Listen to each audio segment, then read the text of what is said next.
All right, Steelers Nation, we talked about it over the podcast past couple of days. We know over the weekend, Tom Pelissero reported that Arthur Smith was going to be coming in for an interview for the offensive coordinator position, that there was going to be some interest there, and looks like it's going to be official. Tom Pelissero has now reported that the Steelers are going to hire Arthur Smith to be the Steelers' new offensive coordinator.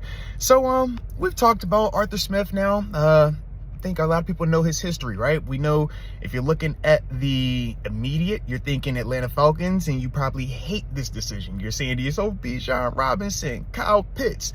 I get it.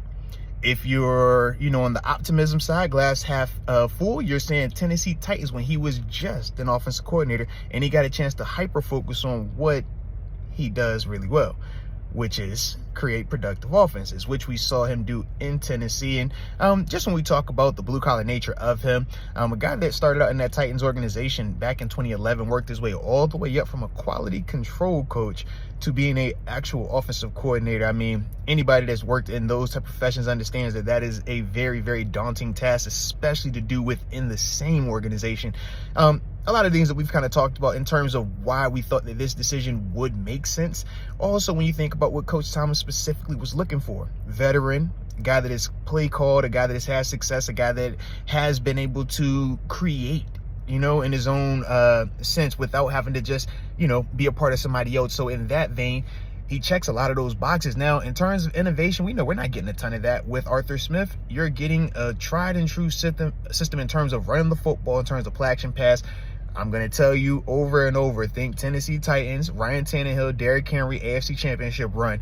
That style of offense, it was effective. It didn't get a ton of style points, but it won, and it got the most out of both of those players. And you saw both of those guys going to, reach Pro Bowls, All Pros, and get nice contract extensions following that. So when we think of Kenny Pickett, when we think of Najee Harris, Jalen Warren, our personnel groupings, it's a lot of similarities with this current Steelers team roster and that Titans team and roster as well. So like I said, for me, I don't hate the decision. I think it's a good move, especially if we're saying that Kenny Pickett is QB1, which is what Coach Tomlin said. We haven't brought nobody new yet. He said that that's QB1. So if that is the case, I do think that Arthur Smith at least gives Kenny the best chance in terms of being able to have a higher floor with this thing. Now, we will see what it does in terms of his ceiling, but in terms of just elevating his floor so we can get more QB1 play consistently from Kenny, I think this will at least lead us more in that direction.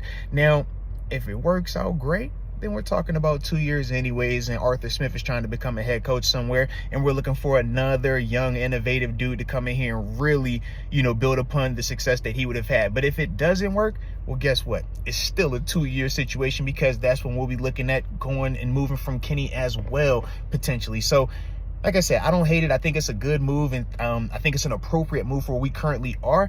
And yeah, that's kind of my thoughts on it. But let me know your feelings on the Arthur Smith hire. If you like this move, if you hate this move, if you would have rather went Gerard Johnson, or if you think we would have took more time. We know Eric Bieniemy is a potential name that was out there to interview and company. So yeah, let me know your thoughts down in the comment section, and of course hit that like button one time for the culture, and don't forget to subscribe. But until next time, baby, peace.